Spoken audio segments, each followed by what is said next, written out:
2024 साली भारतामध्ये लोकसभेच्या निवडणुका झाल्या. यावेळी भाजपला स्वतःचं बहुमत मिळालं नाही.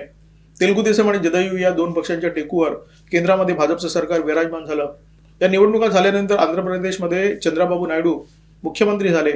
अमेरिकेचे भारतातले राजदूत सर्गिओ गोर हे त्यांना भेटायला अमरावतीमध्ये गेले होते. त्यांनी चंद्राबाबू नायडू यांची भेट घेतली आणि सविस्तर चर्चा पण केली.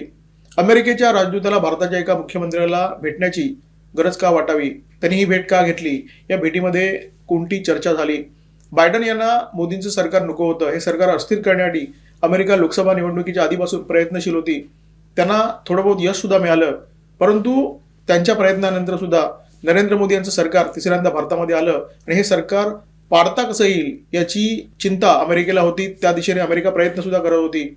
म्हणजे अमेरिकेने सगळ्या प्रकारचे प्रयोग करून बघितलेले आहेत. भारतात मोदींचं सरकार येऊ नये याच्यासाठी लोकसभा निवडणुकीच्या पूर्वी प्रयत्न झाले. मोदींचं सरकार आल्यानंतर सुद्धा ते अस्थिर व्हावं, कोसळावं याच्यासाठी अमेरिकेने प्रयत्न केले.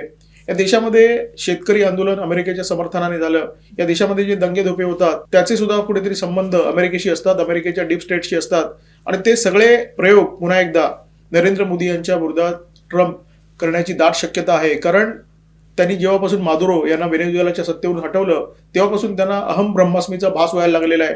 ते प्रचंड चिकाळलेले आहेत आणि ते कोणत्याही देशाच्या विरोधात काहीही करू शकतील अशा प्रकारची परिस्थिती आहे. आणि विशेष करून तो देश जो देश त्यांना जुमानत नाहीये.